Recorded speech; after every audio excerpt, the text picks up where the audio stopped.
नमस्कार दोस्तों, आप सभी का स्वागत है बीएचयू स्टडी कैपिटल पे। तो आज हम लोग इंटरनेशनल इकोनॉमिक्स के कुछ इंपॉर्टेंट क्वेश्चन को डिस्कस करेंगे जो आपके एमए इकोनॉमिक्स एंट्रेंस एग्जामिनेशन के लिए बहुत इंपॉर्टेंट है। तो आप लोग ये वीडियो लास्ट तक देखिएगा। अगर आप मेरे चैनल को सब्सक्राइब नहीं किया तो सब्सक्राइब कर लीजिएगा, बेल आइकन प्रेस करना नहीं भूलिएगा। अगर आप हमारे यूजी प्लस पीजी कोर्सेज से जुड़ना चाहते हैं तो हमारे लिंक जो है डिस्क्रिप्शन में दिया हुआ है, आप ऐप को डाउनलोड करके हमारे यूजी प्लस पीजी कोर्सेज को परचेज कर सकते हैं और दिए गए नंबर पे भी कांटेक्ट कर सकते हैं। तो चलिए स्टार्ट करते हैं हम कुछ इंपॉर्टेंट क्वेश्चन को डिस्कस करना। तो पहला क्वेश्चन है, the theory of absolute advantage was propounded bye.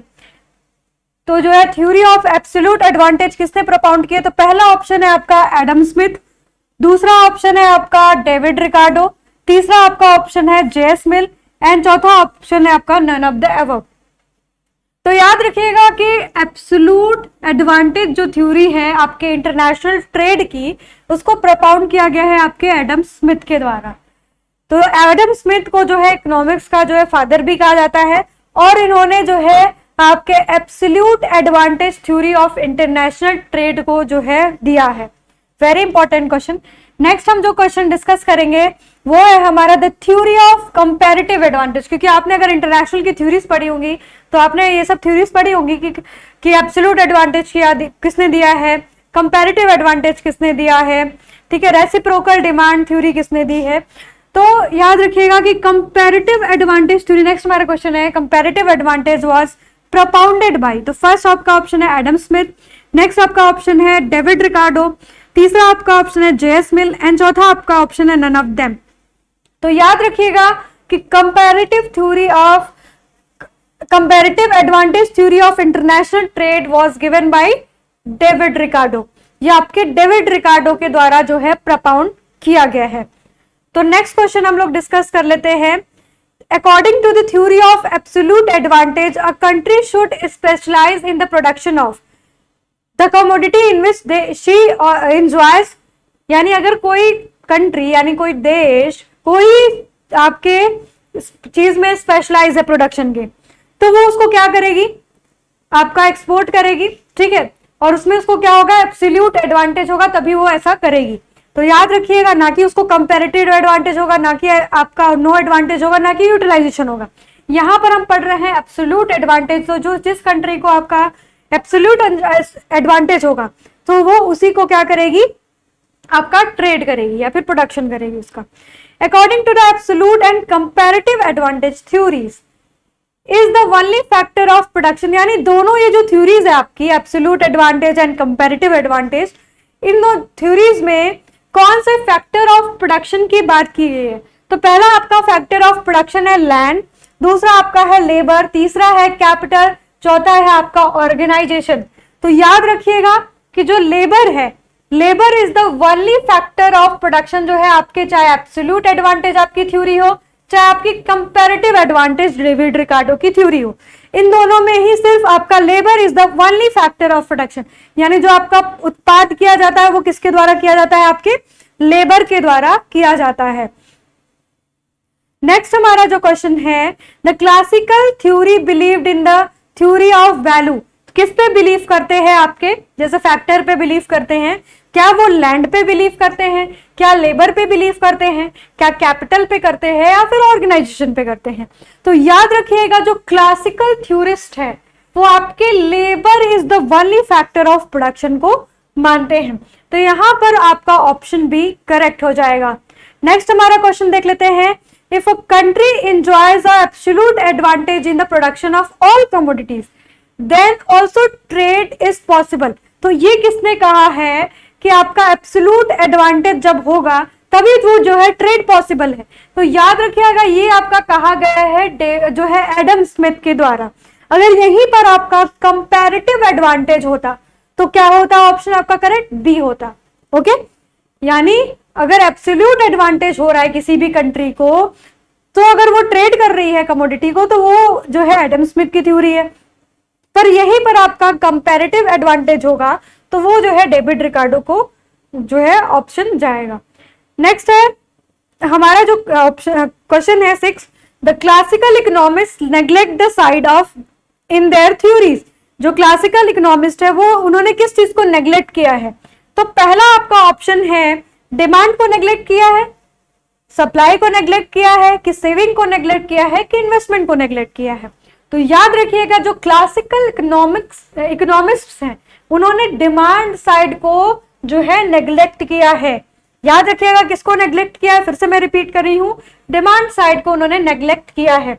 Next हमारा क्वेश्चन है question number 7, Heckscher Ohlin theory of factor of production in number.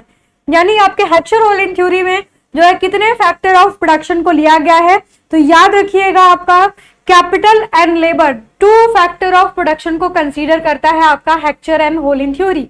ठीक है, कौन, capital and next one is what, labour. इसको जो है आपके प्रोडक्शन में जो है कंसीडर करता है हेक्सर-होलिन थ्योरी।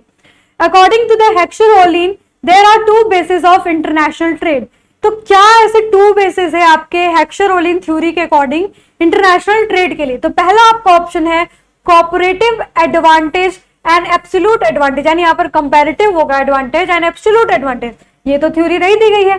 जो कंपैरेटिव एडवांटेज है वो डेविड रिकार्डो का है and absolute advantage is given by who, यानी आपका यहाँ पर जो है किसके द्वारा दिया गया, एडम स्मिथ के द्वारा दिया गया।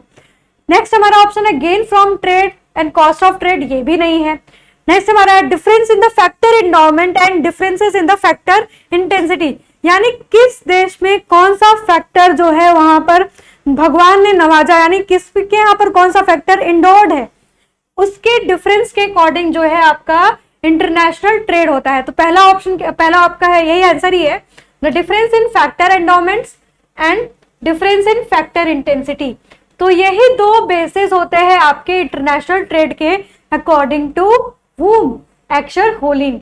हेक्सर-होलिन के अकॉर्डिंग इंटरनेशनल किस बेसिस पे किया जाएगा, आपके difference in factor endowment and differences in factor intensity. Okay, clear. Next हमारा क्वेश्चन हम लेंगे जो कि बहुत इंपॉर्टेंट है, Heckscher Ohlin theory production function difference between the commodities but are same between. तो यहां पर याद रखिएगा थ्योरी किसमें डिफर करेगा, difference between the commodities but are same in किसमें करेगा, countries.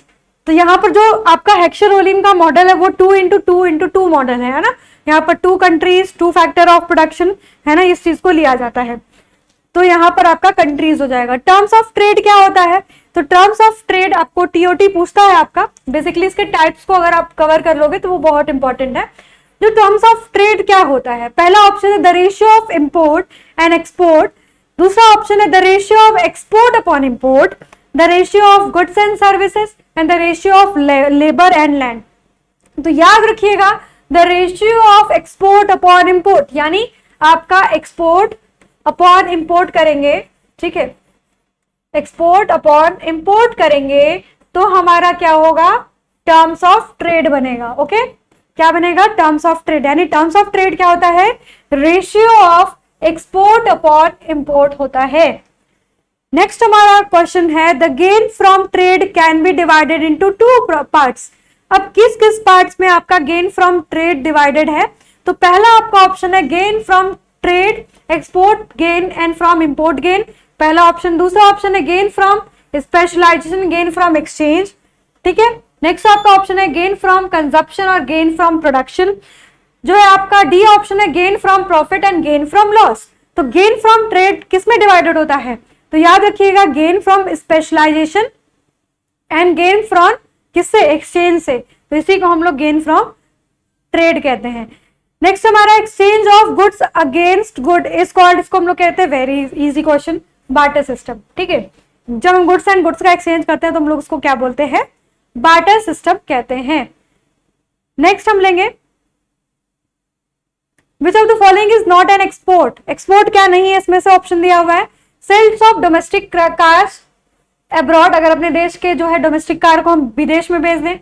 Purchase of foreign components, आप फॉरेन की चीजों को जो है खरीद रहे हो, तो ये तो आपका जो है एक्सपोर्ट नहीं होगा। एक्सपोर्ट मतलब आप अपनी चीजों को किसी और कंट्री को दो, तो वो तो एक्सपोर्ट हो जाता है। आप देखो student from abroad studying in your country, तो ये क्या एक्सपोर्ट है, हाँ ये जो है एक्सपोर्ट है।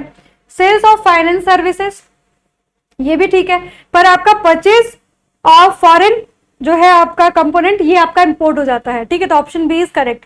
नेक्स्ट हमारा है free trade is based on the principle of, तो याद रखिएगा जो फ्री ट्रेड है वो कौन से जो है आपके प्रिंसिपल पे बेस्ड है, तो याद रखिएगा कंपैरेटिव एडवांटेज, जो कि किसका है, आपके डेविड रिकार्डो का। ओके, किसका है, मैं फिर से लिख दे रही हूं यहां पर, कंपैरेटिव एडवांटेज पे बेस्ड है, जो कि आपके डेविड रिकार्डो के द्वारा दिया गया है। ठीक है, ये आपका जो है डेविड रिकार्डो के द्वारा दिया गया है comparative advantage. Production possibility advantage जो है आपका, वेट, नेक्स्ट हमारा है क्वेश्चन नंबर 15 हो गया है, 16 हम कवर करेंगे। ठीक है, तो 16 क्या है, the comparative advantage occur when, तो पहला ऑप्शन है the country can produce more goods than anyone else. Second आपका ऑप्शन है country has lower opportunity cost in the production of goods than any other country. और तीसरा आपका option है country has more product line than other country. And चौथा आपका option है exchange rate appreciated.